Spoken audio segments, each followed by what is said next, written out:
राजनीतिक रणनीतिकार कहें या पॉलिटिकल गुरु, कुछ भी आप कह सकते हैं, क्योंकि प्रशांत किशोर को लोग तमाम नामों से जानते हैं, तमाम नामों से पुकारते हैं। प्रशांत किशोर हमारे साथ हैं, उनसे बात करते हैं। प्रशांत जी, स्वागत है आपका भारत 24। धन्यवाद। प्रशांत जी, सबसे पहले सवाल कि 2 अक्टूबर को आप कुछ करने वाले हैं, कहा जा रहा है कि कुछ बड़ा होने वाला है, बिहार की राजनीति में एक मील का पत्थर साबित होगा 2 अक्टूबर का दिन, इस बार का 2 अक्टूबर। क्या कहेंगे 2 अक्टूबर को क्या होने वाला है? नहीं, मैं जो कर रहा हूँ वो तो पिछले 2 साल से कर रहा हूँ। 2 अक्टूबर को उसका एक कुछ परिणाम आपको दिखेगा। 2 साल पहले जब मैंने पैदल चलना शुरू किया था, तब ये कहा था कि पूरा बिहार घूमकर लोगों को जाकर उनसे बातचीत करके उनके बीच से लोगों को निकाल कर ऐसे लोग जो कि बिहार में एक नया बेहतर विकल्प बनाना चाहते हैं, उनको इकट्ठा करके एक नया दल बनाया जाएगा। तो उसकी एक परिणति होने वाली है 2 तारीख को, जिसमें 1 करोड़ लोग बिहार के जन सुराज के नाम से नया दल बनाने के लिए साथ में जुट रहे हैं। और वो लोग मिलकर अपने इस लोकतांत्रिक प्रक्रिया से बनने वाले दल के नेतृत्व का चुनाव करेंगे, इसके संविधान की चर्चा करेंगे, इसकी प्राथमिकताओं को तय करेंगे और इस दल को आगे कैसे चलाया जाएगा, कैसे बढ़ाया जाएगा, उन सारी बातों पर चर्चा होगी। तो you will see the birth of a new political party which will come in existence purely with democratic means। क्या नाम जनसुराज ही होगा या कुछ और नाम भी आपने सोचा? नहीं, अभी चर्चा में है। जैसे कि आप देख रहे हैं कि मैं पिछले कुछ दिनों से जो लोग पहले से इस व्यवस्था में जुड़कर कुछ न कुछ जिम्मेवारी के पदों पर हैं, उनसे मैं चर्चा कर रहा हूं। 2 बैठकें हुई हैं, 6 और बैठकें होनी बाकी हैं।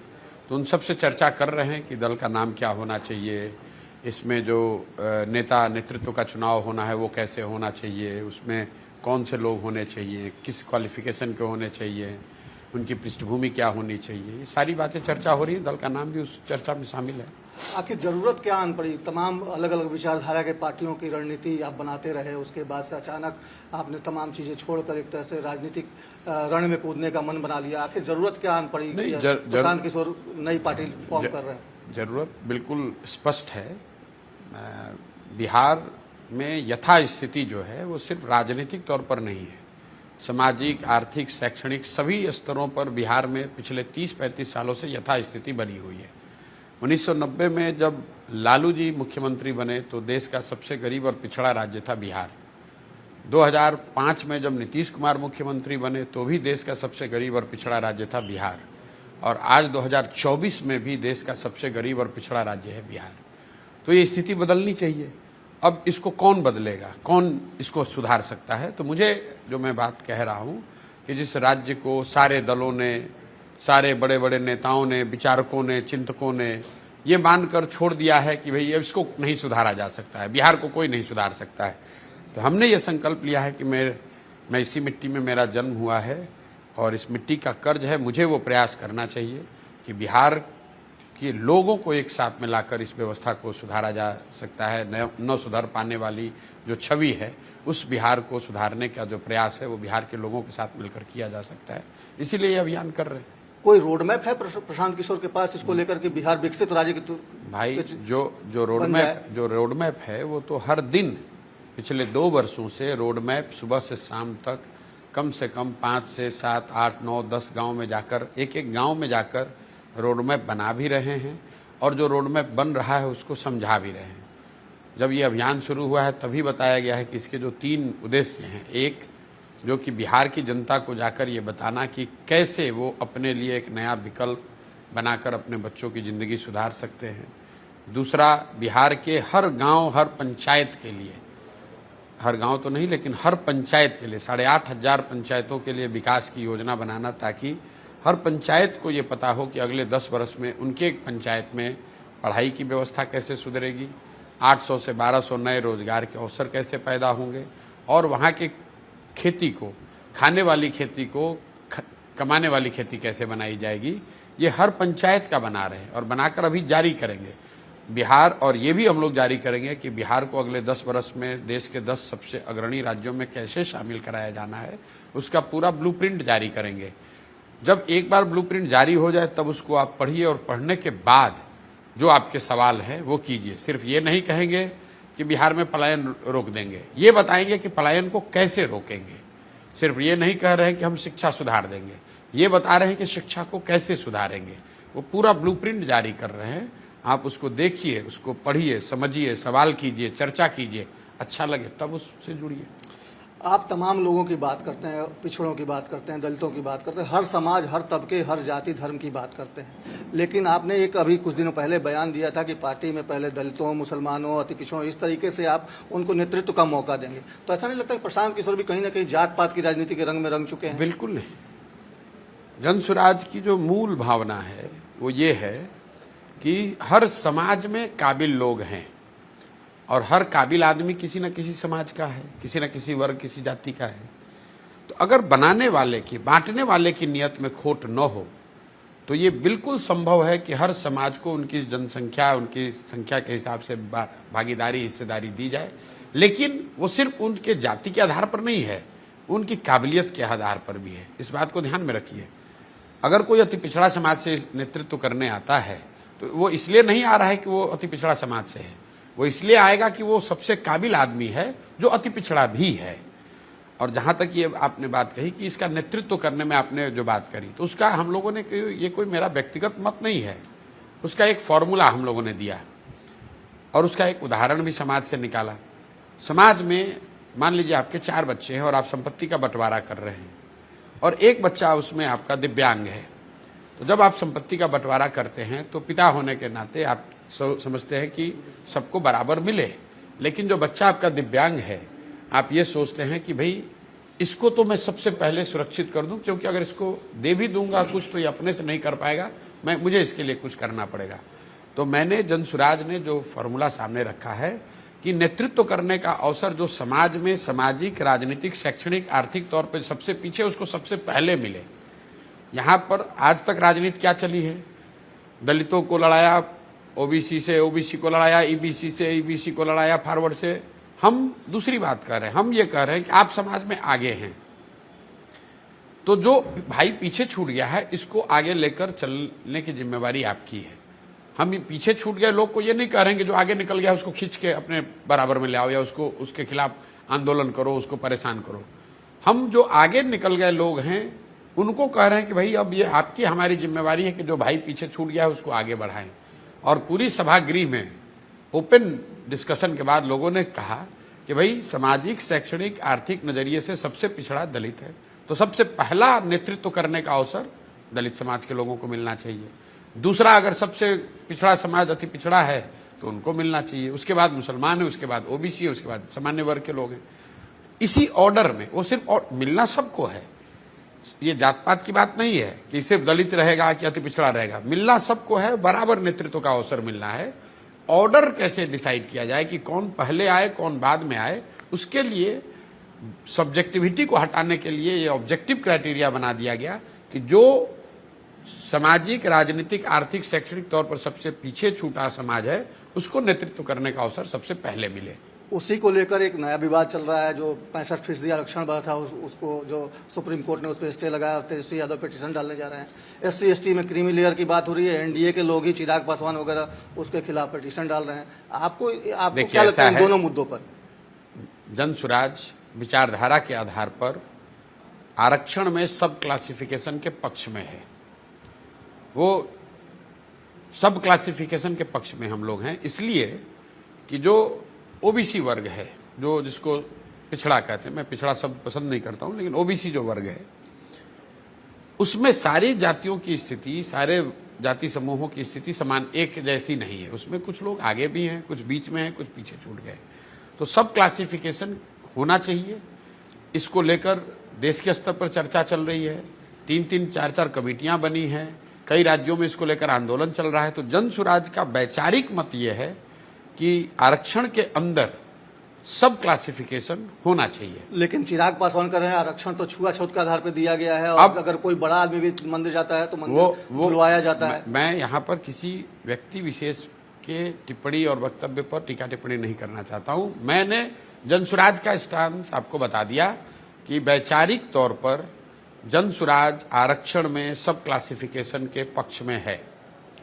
एक और बात, आप कहते हैं कि नीतीश कुमार को आप बहुत बढ़िया तरीके से जानते हैं, कई ऐसे आपके बयान भी आए हैं। हम ये जानना चाहेंगे कि क्या कुछ आप जानते हैं, कुछ बताएं दर्शकों के लिए ताकि वो भी अपने सीएम को जान सकें, क्योंकि आप कहते हैं कि आपसे बेहतर नीतीश कुमार को कोई नहीं जानता। नहीं, ये तो बात मैंने राजनीतिक संदर्भ में कहा है और ये तो स्वाभाविक है, हम थोड़ी ना कह रहे हैं, तो लोग जानते हैं। प्रशांत किशोर एकमात्र व्यक्ति है जो नीतीश कुमार के साथ उनके घर में रहा है। बिल्कुल, जब उनका कैरियर डूब रहा था तो उनको वहाँ से उबारने में हमने कंधा लगाया है। उनसे मेरे व्यक्तिगत तौर पर बहुत अच्छे संबंध रहे हैं, तो थोड़ा बहुत तो जरूर उनको हम जानते हैं और किसी दूसरे के मुकाबले ज़्यादा जानते हैं। मैंने उसको उस संदर्भ में कहा था, सम्राट चौधरी के संदर्भ में, तो मैंने बताया कि भाई उनका तो उन्होंने मुरेठा भी खुलवा दिया, तो राजनीतिक मिट्टी पलीत भी करा दी और फिर उनकी कुर्सी भी ले ली, उनको पता भी नहीं चला।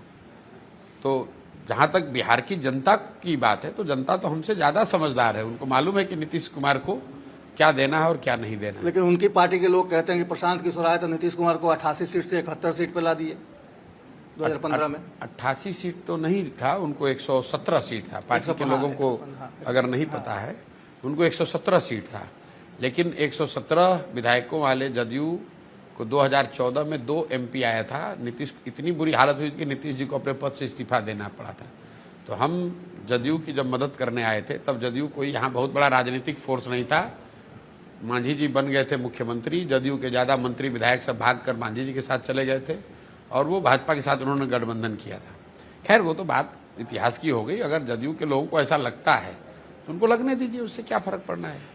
34-35 सालों से देखा जा रहा है कि बिहार की राजनीति लालू और नीतीश कुमार के इर्द गिर्द ही घूमती है। ऐसी परिस्थिति में प्रशांत किशोर जनसुराज के साथ अपने आप को कहाँ फिट पाते हैं, कहाँ कैसे अपने आप को उसमें? जनता ने फिट किया हुआ है कि इस बार दोनों को अनफिट घोषित करना है, ये जनता ने तय कर लिया है। अभी नाराजगी क्या नीतीश कुमार से हो गई आपकी? हमें नाराजगी की बात नहीं आप है, पिता समान मानते थे। अरे भाई, नाराजगी की बात नहीं है। अभी रुपौली में उपचुनाव हुआ, उसमें लालू नीतीश का क्या हर्ष हुआ?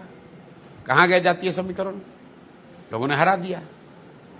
बिहार में विकल्प के अभाव में जो राजनीतिक बंधुआ मजदूरी चल रही है, उससे जनता निकलने के लिए तैयार बैठी है। वो छटपटाहट है और जैसे ही वो विकल्प दिखेगा, वो जनसुराज हो या कोई दूसरा हो, लोग उसको चुनेंगे। इन दोनों से तिलांजलि चाहते हैं। बीजेपी विकल्प नहीं हो सकती बिहार में? बीजेपी तो यहाँ है ही नहीं। बीजेपी तो पिछलग्गू पार्टी है जदयू की। भाई, बीजेपी का तो कभी कोई नेतृत्व रहा नहीं है। बीजेपी के अभी अध्यक्ष बने हैं दिलीप जायसवाल जी। आप पत्रकार हैं, आप मुझे बताइए बिहार का 10 ऐसा गांव जहां दिलीप जायसवाल खड़ा हो जाए तो लोग पहचान के बता दें कि यही है दिलीप जायसवाल। कोई जानता है? बोलिए, आप बोलिए। आप तो आप ज़्यादा जानते हैं। बिल्कुल। अरे, दिलीप जायसवाल को 10 गांव में पहचानने वाले लोग कि भैया ये दिलीप जायसवाल हैं, कोई है? जब सुशील मोदी जी थे तो जरूर उनकी छवि पूरे बिहार में कम से कम, अच्छा खराब जो भी है, लोग उनको जानते थे। आज तो कोई जानता नहीं है आज के भाजपा के नेतृत्व को। तो कस्बों में, जिलों में, प्रखंडों में लोग जानते हैं, राज्य के स्तर पर तो कोई इनको जानता नहीं है। आपने पीएम मोदी के साथ भी लंबे अरसे तक काम किया है, क्या आप पीएम मोदी को एक नेता के तौर पे कैसा मानते हैं आप? क्या लगता है कि वो देश को 2047 में विकसित राज्य देश बनाने की बात करते हैं, उसके विजन की बात करते हैं? वो बात उन्होंने देश के सामने रखी, देश की जनता ने उस पर अपना मैंडेट दे दिया है। जिसको जो जिम्मेवारी दी है वो कर रहे हैं। मेरा फोकस बिहार है, हम बिहार पर ही अभी फोकस करना चाहते हैं। न लोकसभा चुनाव में हमारी कोई भूमिका थी, ना हम उसमें भूमिका चाहते हैं। हमारा जीवन का अगला कुछ वर्ष पूरी तौर पर इस पर है कि बिहार में एक नई व्यवस्था बने, बिहार में सुधार हो, बिहार से बच्चों के पलायन रुके। मैं उस पर फोकस करना चाहता हूँ। देश में क्या होगा 2037 में, अगर मान लीजिए पूरा देश विकसित हो गया 2047 में और बिहार सबसे पीछे रह गया, तो हम लोग को क्या फ़ायदा हुआ उससे? भाई, देश में पिछले 20 वर्ष में तो विकास हुआ है, हम लोग तो कहीं नहीं उसमें दिख रहे हैं। हम लोग के बच्चे पहले पंजाब जाते थे खेत काटने, अब गुजरात और बेंगलोर जा रहे हैं। पलायन तो उस समय भी हो रहा था, अभी भी हो रहा था। बिहार के बच्चों को तो कोई फर्क पड़ा नहीं। आप यात्रा पे हैं और तेजस्वी यादव 15 तारीख से यात्रा पे जा रहे हैं, कह रहे हैं कि अगली सरकार महागठबंधन की बनेगी, इंडिया ब्लॉक की बनेगी। चलिए, अब लालू जी के लड़के हैं, राजद के, लालू जी की पार्टी है राजद, तो उसके नेता हैं, तो उस तौर पर जो कहते हैं वो उनको कहने का अधिकार है। चिराग पासवान को किस तरीके से देखते हैं आप? क्या वो बिहार की राजनीति में सक्रिय हो? मतलब उनका निवास? चिराग अच्छे व्यक्ति हैं, मेरे मित्र हैं, हमारी बातचीत होती रहती है। इससे ज़्यादा उनकी राजनीतिक अपनी सोच है, अपनी यात्रा है, अपना काम करने का तरीका है, मेरा अपना अलग तरीका है। और वो केंद्र की राजनीति में हैं, ज़्यादातर उनके दल के लोग, उनके पिताजी भी दिल्ली की राजनीति में ही रहे, और चिराग जी भी अभी दिल्ली के ही राजनीति में हैं, वहाँ पर केंद्रीय मंत्री हैं, वहाँ केंद्रीय मंत्री हैं। बिहार का कुछ हो, अच्छा हो उनके साथ, उनके वजह से तो बढ़िया बात है। अगर जनसुराज को डिसाइसिव सीटें आती हैं 2025 में, तो क्या आप किसी के साथ गठबंधन करेंगे, और गठबंधन करेंगे तो किसके साथ कर सकते हैं? या मेरे भाई, गठबंधन ऑलरेडी हो चुका है। बिहार के 1 करोड़ लोगों ने आपस में गठबंधन करके तय कर लिया कि अब ये नया दल बनाना है। तो किसी दूसरे से कितना आदमी से गठबंधन होगा? जब 1 करोड़ लोग गठबंधन कर लिया तो उसमें किसको हम? चुनावी नतीजे आने की बाद की बात, चुनावी नतीजे के बाद, अभी तो पार्टी बनने दीजिए, नतीजा आने दीजिए, उसके बाद देखा जाएगा। गठबंधन का कहाँ सवाल है? हमने हर दिन कहा है कि जो व्यवस्था हम लोग बना रहे हैं, ये इस पे हम लोग या तो अर्श पे है या फर्श पे है, बीच का कोई रास्ता नहीं। विशेष राज्य के दर्जे की मांग लगातार बिहार में उठती रही है। कहा जाता है कि मनमोहन सिंह सरकार ने 2011 में ही प्रावधान को खत्म कर दिया था। आपको क्या लगता है, बिहार को विशेष राज्य का दर्जा मिल सकता है, और स्पेशल पैकेज जो मिला है उससे कुछ फायदा हो सकता है? मैं उन लोगों में से नहीं हूं जो ये समझता है कि विशेष राज्य के दर्जा मिलने से, दिल्ली के कृपा होने से हम लोग की दशा सुधरेगी। बिहार में पिछले साल 51,000 करोड़ रुपया हम लोगों ने सरेंडर किया है, क्योंकि हम लोग खर्च नहीं कर पाए, और हम लोग कह रहे और पैसा भेज दो। तो अगर और पैसा आएगा तो क्या उसको हम लोग खर्च कर पाएंगे? अगर और पैसा आएगा तो अभी यहाँ पर जो 30-40% करप्शन के भेंट चढ़ रहा है, क्या वो करप्शन बंद हो जाएगा? क्या शिक्षा में और पैसा आ जाए तो यहाँ के शिक्षकों की योग्यता ठीक हो जाएगी? क्या बच्चे पढ़ लिख जाएंगे उससे? वो विकास का एक पहलू है। जब आपका शरीर स्वस्थ नहीं है तो आपको कभी पानी चढ़ाना पड़ सकता है। डायरिया हो गया है तो पानी चढ़ाया जाएगा, लेकिन उससे आप स्ट्रांग थोड़ी ना हो जाइए। स्ट्रांग तो आपको अपनी से ही होना पड़ेगा, ताकत तो आपको अपनी बनानी पड़ेगी। आप लगातार 2 साल से यात्रा में हैं, ये फंडिंग कहाँ से आती है आपकी? कहाँ से ये पार्टी? क्या आप कोई पॉलिटिकल पार्टी आपको सपोर्ट कर रही है, किसी ऐसा है बड़े घराने से आपको? ऐसा है मेरे भाई, कॉर्पोरेट जगत से पैसा आ रहा है? आप, हम लोग की सभ्यता में लोगों ने बताया है कि आपको पैसा कहाँ से आता है। सरस्वती से लक्ष्मी का निवास हो सकता है। जहाँ सरस्वती का निवास है वहाँ लक्ष्मी अपने आप आती है। तो हमने 10 बरस में अपने बुद्धि से, विवेक से, जो प्रयास से जिन लोगों की मदद की, जो लोग जीते, चुनाव जीते, या देश के बड़े बड़े मानिन लोग जो समझते हैं, मेरे काम शैली को जानते हैं, मेरी क्षमता को जानते हैं, वो लोग से मैं जाकर हाथ फैला रहा हूँ और ये कह रहा हूँ कि बिहार में गरीब से गरीब आदमी भी, बालू माफिया है, शराब माफिया है, उससे लड़ना है, उसके लिए उसको साधन व्यवस्था चाहिए। बिहार सबसे गरीब राज्य है, वहाँ के लोगों को जगाने के लिए पैसा साधन चाहिए, पैसा दो, इसलिए कि तुम्हारी हमने मदद की है पहले, या आप हमारे काम को जानते हैं तो लोग मदद कर रहे हैं, उससे काम चल रहा है। बिहार की जनता आपकी तरफ विश्वास की नज़र से देख रही है। लोगों का भारी हुजूम हम लोगों ने बापू सभागार में भी देखा। जहाँ जहाँ आप यात्राओं में जाते हैं वहाँ भी अब भीड़ हम लोग देखते हैं, लगातार खबरें भी आती हैं। क्या गारंटी है कि प्रशांत किशोर को अगली चुनाव में कोई 1000 करोड़ की डील दे तो वो ये काम छोड़कर फिर से राजनीतिक रणनीतिकार के तौर पर काम करना नहीं शुरू कर देंगे? किसको दम है बिहार में या बिहार के बाहर, किसके पास इतना पैसा है कि मेरा ईमान खरीद लेगा? जितने चुनाव हम जिताए हैं उतने चुनाव तो किसी ने जिताए नहीं है। तो अगर हमको पैसा कमाना होता तो जिन राज्यों में हमने चुनाव जिताया वहाँ बैठते पैसा कमाते। उसके लिए फिर हमको चुनाव लड़ाने की क्या ज़रूरत है? लोगों को ये बेसिक बात नहीं समझ में आती है कि चुनाव लड़ाने से आप ज़्यादा पैसा कमाते हैं कि सरकार बनाने के बाद पैसा कमाते हैं। तो अगर पैसे में मेरी रुचि होती तो जहाँ सरकार बन गई है वहाँ पर बैठ के पैसा कमाते। उसके लिए हमको चुनाव लड़वाने की क्या ज़रूरत है? भाई 6-7 राज्य में सरकार है, वहाँ से पैसा कमा रहे होते। तो प्रशांत किशोर साफ तौर पे अपनी बातों को रखते हुए कह रहे हैं कि अगर किसी के भी कोई इतना दम नहीं है कि प्रशांत किशोर को खरीद सके, और जहां तक बात बिहार की है तो बिहार के भले के लिए वो राजनीति में आ रहे हैं, और इसके लिए 2 अक्टूबर का इंतजार कीजिए। 2 अक्टूबर को ऐसे खुलासे होंगे जो बिहार की राजनीति में मील का पत्थर साबित हो।